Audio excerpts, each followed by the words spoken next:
Fala pessoal, Greg aqui na área e hoje eu vou trazer um tema sobre a regulamentação das apostas esportivas e a limitação.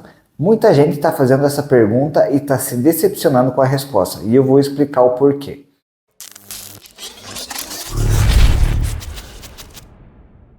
Bom, com a regulamentação saindo, finalmente no Brasil, muita gente está se perguntando se as casas de aposta agora vão parar de limitar as pessoas que estão ganhando dinheiro.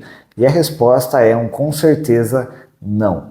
As casas não vão deixar de limitar os apostadores vencedores, isso não tem absolutamente nada a ver com a regulamentação. E eu vou trazer aqui uma opinião, um ponto de vista que talvez você entenda um pouco melhor por que algumas casas limitam os seus apostadores vencedores. Então vamos lá. Primeira coisa, existem, como vocês sabem, casas europeias, que são as casas que limitam os seus apostadores lucrativos, e existem as casas asiáticas que não limitam seus apostadores lucrativos. Se você entrar nesses dois tipos de casa e você comparar os mercados oferecidos, vocês vão ver que tem uma gigante diferença. Enquanto as casas europeias oferecem a maior quantidade possível de jogos e a maior quantidade de mercados, tanto como aqueles recreativos que todo mundo gosta, se o cara vai chutar no gol, se ele vai chutar para fora, quantas vezes, qual é a quantidade de passes de um jogador, quantos laterais vão ter numa partida, esse tipo de aposta você só encontra na europeia, você não vai encontrar na asiática.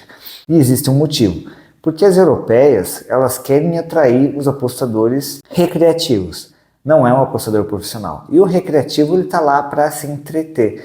Ele não quer de fato ganhar dinheiro, ele até pode ganhar um dinheiro ali, mas não é o objetivo principal dele. Ele quer assistir um jogo, apostar R$10 em alguma coisa e ficar torcendo. Não é a profissão dele. Então o que as casas europeias fazem? Elas oferecem uma quantidade imensa de jogos e de mercados. Então é uma competição entre elas para quem oferece a maior quantidade de mercados e a maior quantidade de jogos. Enquanto que as asiáticas não têm esse pensamento. Elas estão ali para oferecer alguns jogos onde você tem um limite até relativamente reduzido, se for um jogo pequeno para você poder apostar, e nos jogos grandes você pode apostar muita coisa porque elas têm muita confiança na precificação delas.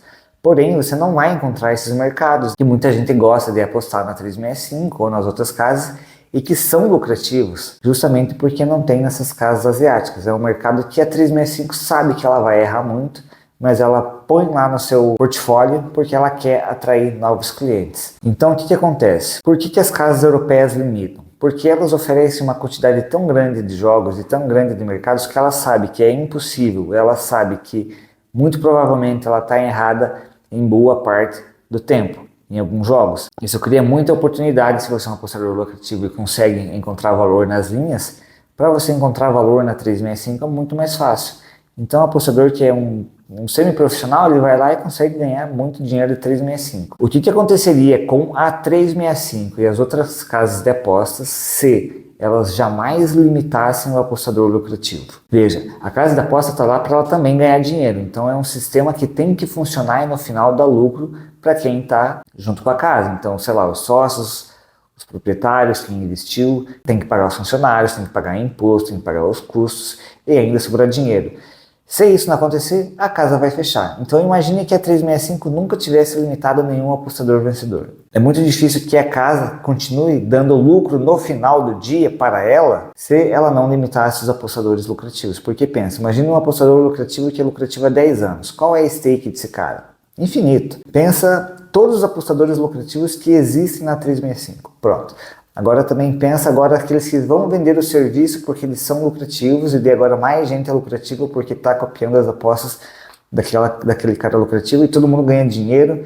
E veja, um apostador lucrativo com stake alta, quantas pessoas recreativas que vão perder dinheiro é necessário para bancar só esse cara lucrativo?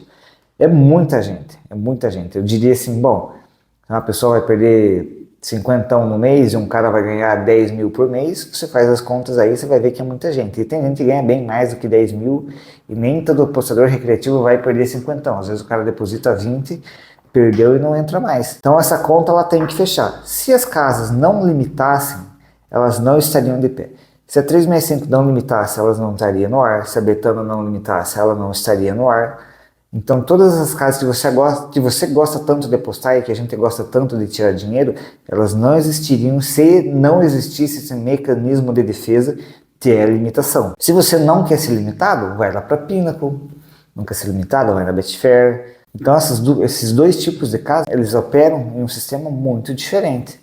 O mecanismo de defesa da Pinnacle é a correção de odd instantânea quando alguém vai lá e aposta um valor muito grande ou excede o limite de liquidez daquele mercado. O mecanismo de defesa da 365 e das outras casas é a limitação do apostador vencedor. Se não existisse, elas não estariam no ar. Isso não quer dizer que eu defenda quando a casa se recusa a pagar o que ela perdeu para o apostador lucrativo. Isso não quer dizer que eu sou a favor quando a casa vai lá e coloca uma cotação 2 e de repente você recebe uma mensagem dizendo que a cotação não era 2, era 1.05 e vai lá e tira teu prêmio. Não sou a favor de nada disso. Já tive dinheiro preso na 1xBet, já tive preso dinheiro na Esportes da Sorte. Não recomendo essas duas casas. São as únicas que ainda levei calote. Talvez isso com a regulamentação pare ou seja menos comum, porque com a regulamentação agora elas estarão sediadas aqui no Brasil e você consegue acionar elas judicialmente para você conseguir recuperar o seu dinheiro. Porém, cada casa tem os seus termos de condições de uso. Então, por exemplo, se ficou provado para a casa que você criou 10 contas no mesmo computador e no mesmo IP e por isso ela bloqueou a sua conta, talvez ela tenha um pouco de razão se ela for reter o seu dinheiro. Talvez reter o seu dinheiro, não todo, né? O mínimo que ela tem que te devolver é o depósito inicial. Agora, se você lucrou 20 mil na conta, mas ela tem a certeza que você é uma pessoa que está usando CPFs de terceiro e tal, e ela tem convicção, talvez se você acionar judicialmente essa casa, você não vai conseguir sacar o teu lucro. Possivelmente você consiga sacar o que você depositou. Muita casa retém o que você depositou, que isso aí é um roubo descarado. Isso eu espero que deixe de acontecer ou seja menos comum com a regulamentação. Mas o que não vai acontecer é as casas deixar de te limitar, porque é o sistema, é o mecanismo de defesa deles. E por hoje é isso, fica a reflexão. Muita gente não gosta de limitação, ninguém gosta de ser limitado, mas por outro lado, se você pensar bem com calma, se não fosse a limitação, a 365 não ia mais estar lá para você, nem Betano, nem qualquer outra casa que você utilize regularmente para fazer um dinheiro. Beleza? Curtiu o vídeo? Deixa seu like e fique ligado para mais vídeos aqui no canal. Valeu!